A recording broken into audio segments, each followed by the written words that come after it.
ever wonder how much it costs to own a 65-foot motor yacht and travel through the Bahamas? Well, you're about to find out. One look in your eyes and I find it. When you leave in my mind I rewind it. When you got it this good, you don't fight it. New to our channel, Welcome. my name is Ed, And I'm Lynn. and 8 years ago, we purchased a 1979 Hatteras 58 motor yacht. And every year since then, we've been putting together a budget video where we talk about all the costs of owning the boat and also our trips to the Bahamas, the Keys, and up and down the east coast of the United States. Now, our boat is about 65-foot length overall, weighs about 70,000 pounds, has 4 staterooms, 4 heads, galley up, a flybridge, a tender, and well, it is kind of our home on the water where we're not here at our home in Philadelphia. So let's get started. The first slide shows all of our costs for 2024 to own the boat. As you can see from the first slide, the biggest expense that we have this year was the home port marina, which for us is Titusville, Florida. We used to keep our boat in Philadelphia, which was kind of cool. It was a little condo down in the city for us, but we got a little tired of traveling up and down the coast every year because it takes us about 2 to 3 weeks just to get from Philadelphia to Florida. Long haul. Yeah, long haul. So now we just keep it in Florida. And well, anyway, that's the biggest expense that we had this year. A close second, however, was boat insurance. And as you can see, we paid $7,400 in boat insurance this year. Which is a significant jump from last year. And I'll get to that in a second. I'm going to do a comparison of all the different years. This year we spent $5,400 on boat repairs. And that's a little bit high for us. And when I'm talking about boat repairs on this slide, I'm talking about just repairs that need to be done just to own the boat. I'm not talking about repairs we might have to do while we're traveling or anything like that. This is just repairs. And in fact, one of the bigger repairs on here, the $5,400, was an air conditioner. That we spent a bit of money this year fixing air conditioners. About time we got that new air conditioner. It's great. Yeah, well, what had happened is we have 6 air conditioners aboard. One of them has not really worked in 4 years. It's in the galley. Galley salon. Yeah. However, it didn't really matter much to us because we have another air conditioner in the back of the salon, and that one was doing a decent job of cooling things off. So for the last couple of years, we just kind of suffered with having one air conditioner in the main salon galley/dining area. Well, one of the other air conditioners on the boat started to malfunction, and it was one that was in the VIP suite. And well, we need air conditioning in every bedroom. We can suffer a little bit in the salon if it's not quite as cool as we want because we have breezes running through the boat. But the bedrooms, the staterooms, they have to have air conditioning. And we're going to hot places too. Yeah, in the Bahamas you need it.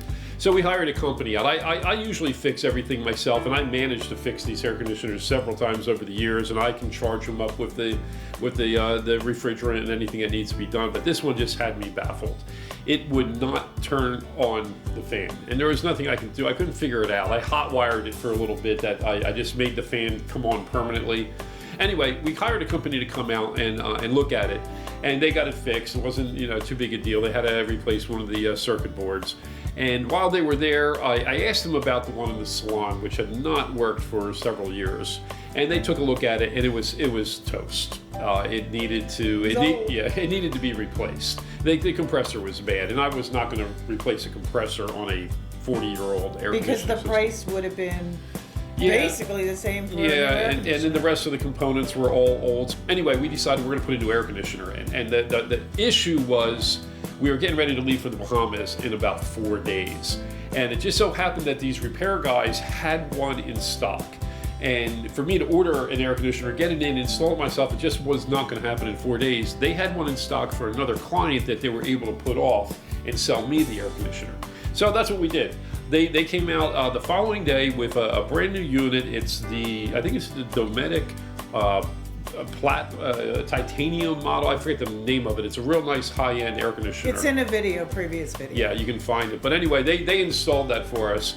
I did the wiring ahead of time to kind of save a little money and make it a little bit quicker for them. But they installed it for us, and then they fixed the other air conditioner, and altogether that was about $5,500, I think. So that was our big expense for the year for the boat as it sits. Okay, well, the next thing on the slide is cleaning. And the cleaning costs were a little bit higher this year also. The cleaning is basically having the bottom cleaned. We clean the boat ourselves, the top side, and we wash and wax and do all that.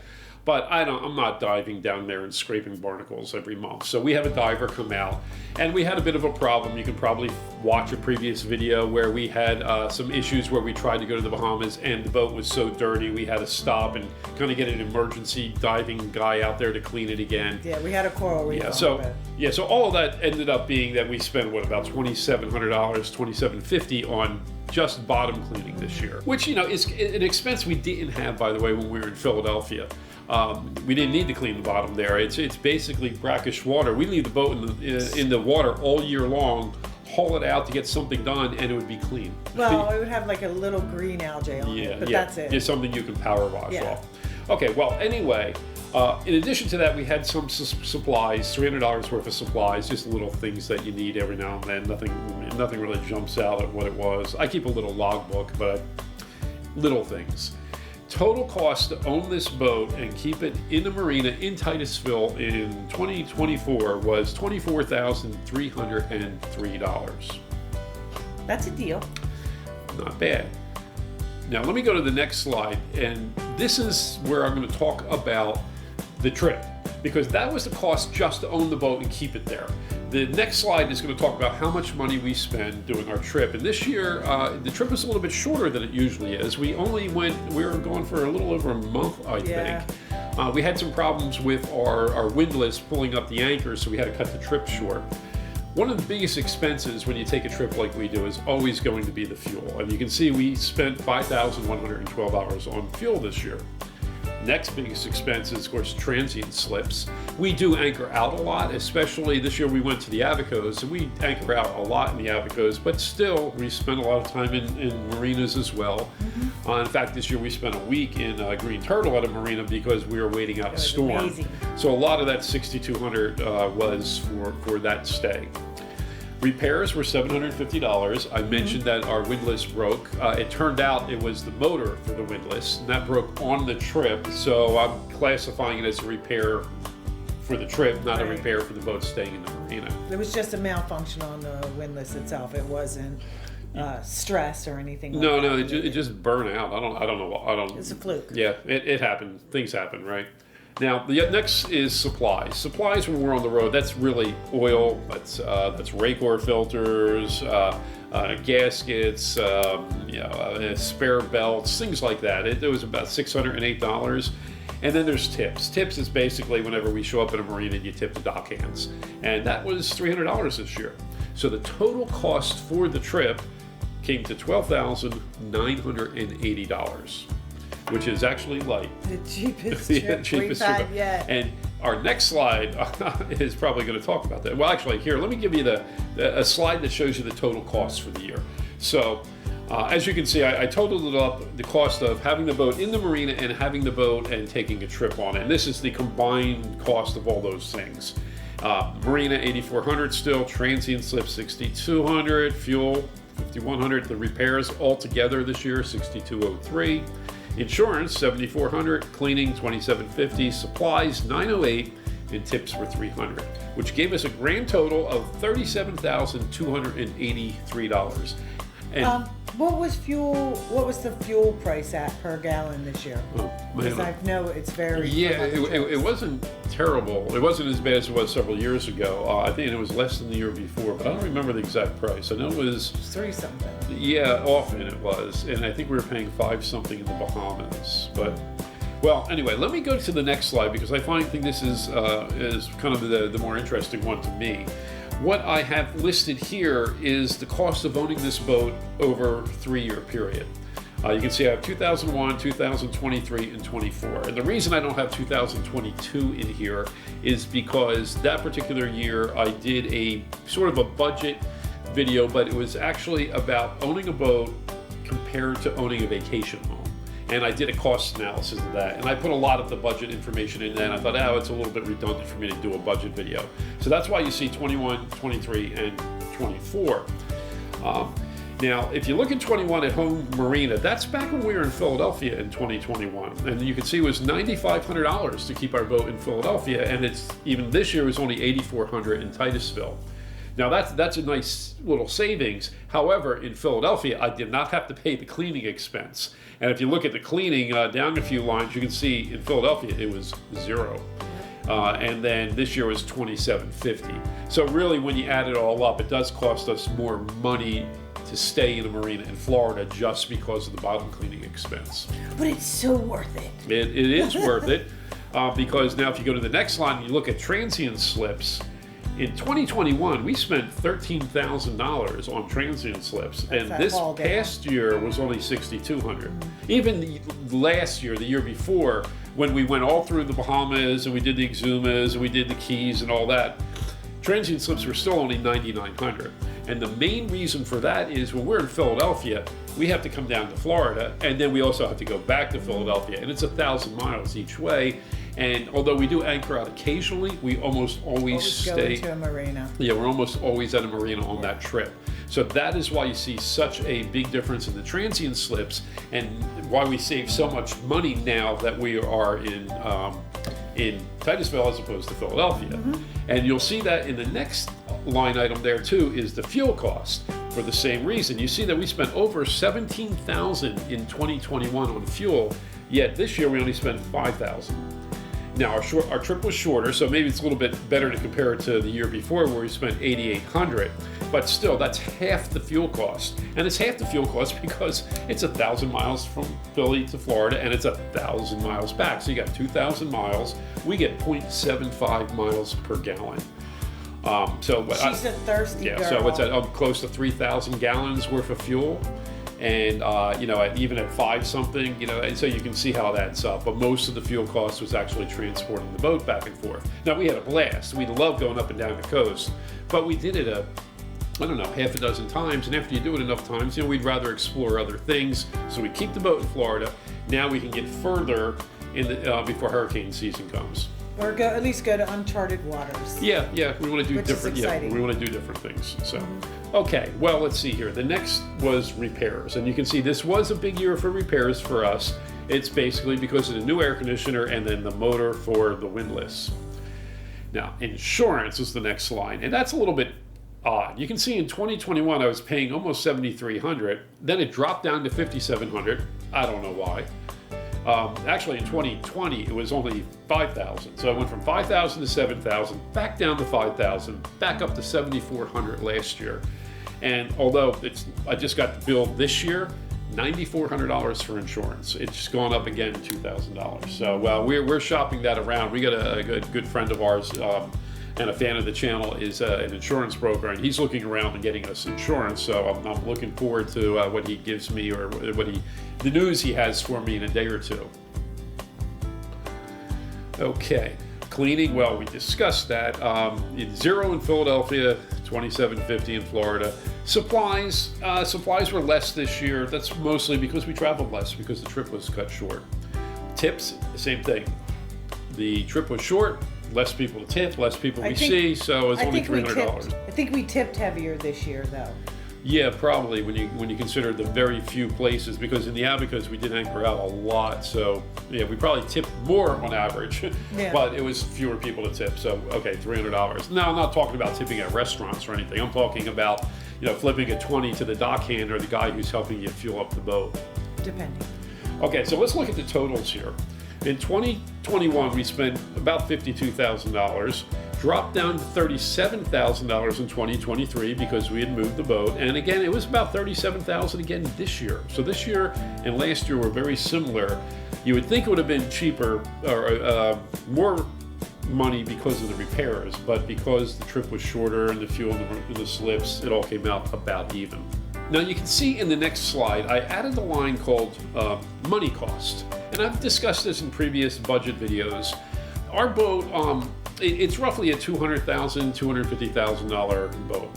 And if we didn't buy the boat and we had the $250,000, well, we would do something else with it. If I put it in the bank, getting maybe 6-7%, I'd get about $15,000 in interest. So having the boat, there's a money cost associated with it because I could have done something else with the money. Likewise, if we didn't put the money up, and let's say we took a mortgage out on the boat, well, our mortgage payments would probably also come to about $15,000 a year. So no matter how you spin it, the money costs, in my opinion, are about $15,000 a year. So I added that to the totals. And, because that's realistically what it cost me to own the boat. Now I'm going to go to the next slide too, because I added a little something else in there as well. And you'll see there's a line for improvements. In 2021, it was 0. I guess we didn't do a whole lot to the boat that year. 2023 was $2,700, and I think most of that was we put new flooring in some places, and I don't really remember. Okay, well, improvements this year I have listed as $15,000. Now, the main improvements we did on the boat this year were we redid our master head. And the total cost of that, including the cost of the Raritan toilet itself, it came to about $2,000. And then we updated all of our ground tackle. We got a new chain, we've got new shackles, and new swivel. We got a new Wildcat. I refurbished the capstan. All of that came to about $2,000 as well. Now that's only about $4,000 or something. We did a couple other minor things. But the reason I have $15,000 in there is there were other improvements made to the boat that it didn't really cost us any money, but they are improvements to the boat and they have monetary value. For example, a good friend of ours and fan of the channel, Scott, gave us a tender, an AB rib, 9.5 foot inflatable rib. It is a beautiful tender. We love it. We use it all the time. In fact, we used it exclusively on this trip because it's so much more convenient using this rib than it is taking down our Boston Whaler, that we just left the Boston Whaler up on the fly bridge, and then we used the rib the whole time. So there's a value to that. And in addition to that, another fan of the channel donated to us a E-Propulsion electric dinghy motor. And you see us using that quite a bit in the videos too. In fact, we use it all the time in the Abacos because it's so convenient. And those things cost like $2,700 new. He just happened to get one that it wasn't as powerful as he wanted for the tender he was using, so he wanted to update it and get maybe a 10 horsepower motor. The E-Propulsion's more like a 3 horsepower motor. So anyway, that was worked out great. It worked out great for us. Another thing is, you may have seen we did a video on installing new lithium batteries. Well, Epic Batteries gave us 2 of their flagship 460 amp hour batteries to review and test on our boat, which we did, and we absolutely love these batteries. We also got to keep these batteries, which is, I think that's about $3,600 worth of batteries. So even though we didn't really pay for all this stuff, the monetary value of all the improvements that went into the boat this year was about $15,000. So I thought I'd include that $15,000 because, if we weren't as fortunate as we are to have such gracious fans who like to donate things to us, or manufacturers who want us to test things, we would have had to spend that $15,000 because we definitely needed new batteries. We needed a new tender. I've been bitching about that for years, So anyway, thank you again, Scott, and the one who gave us the E-Propulsion. He doesn't want me to say his name, so I won't. But anyway, so let me look at the total costs here. Now, this is what it really Johnny would... Depp. Yeah, Johnny Depp's on tour. Yes. Okay, so the total cost this year to own the boat, travel to the Bahamas, make all the improvements, came to $67,283, which is about $12,000 higher than last year. And that's only because of the improvements were $12,000 more. Oh, and one last thing, because I know I'm going to get a lot of feedback on this, and people are always calling bitch about it, and they'll say, well, what about depreciation? You put money cost in, you didn't put depreciation in. Well, yeah, I didn't. And the reason I didn't is because this boat's not depreciating. We bought this boat for $175,000 8 years ago. You couldn't touch it for $175,000 now. You're just not going to find of any year a 58 Hatteras Motor Yacht, anything in that 60-foot range in the condition that our boat is in. It's just not going to happen. And because of that, in fact, I believe our boat's probably worth more. We paid $175. I would say right now it's probably worth more like, I don't know, $225, $250. Yeah, I don't know. I'm not going to sell it, so I don't really care. But I know it's not losing value because I checked Yacht World, we checked Boat Trader and all that. And we have friends that contact us, Yeah. blah, blah, blah. Yeah, and in fact, my neighbor had a very similar boat, and he sold it for 300 and some thousand. So, anyway, he's going to tell you his boat's nicer. Than yeah, yours. I know he is. Well, it's bigger. It's fatter. Yeah, it's fatter. Now, a friend of ours had what was it? I think it's a 63. It's Hatteras 63 motor yacht. It's a wider body than ours, so it is a bigger boat. And it was newer. I think it was an 86 or something. Yeah, it was. But he got his price for it, and I don't remember what it was, 340,000, something like that. Anyway. Okay, so like I also wanted to talk about the toilets. The toilets itself, we bought that Raritan like 3 years prior. Yeah. Okay, so it's been sitting next to my vanity for 3 years. So because of you don't have to ask me more than once to install a new toilet. I'll get to it. It might take 3 years, right? So like my thought was like, okay, inflation has definitely gone up in 3 years. So by us buying it and you not installing it, we saved so much money. Yeah, I saved us a fortune. Yeah. Yeah, actually, the reason we didn't install it, though, was because our toilet was acting up forever, and we had already put a Raritan Elegance in the center head. It's great. And it worked great, so we bought another one for the master bathroom, the master head, and as soon as I bought it, that master head started working perfectly. Like and it knew. Yeah, it knew. It knew there was another toilet there. And for 3 years, it worked perfectly. Yep. Until this year, it started acting up, and I was like, yeah, and out it went. Out it went, you know. So check that video out. Yeah. Well, anyway, let us know what you think. Let us know if these numbers match up with your numbers, if you have a boat similar to ours, or if you think I missed anything. Let us know in the comments. And until then, like, subscribe, ring a bell, you know, join Patreon. Roger out. Cheers. Cheers.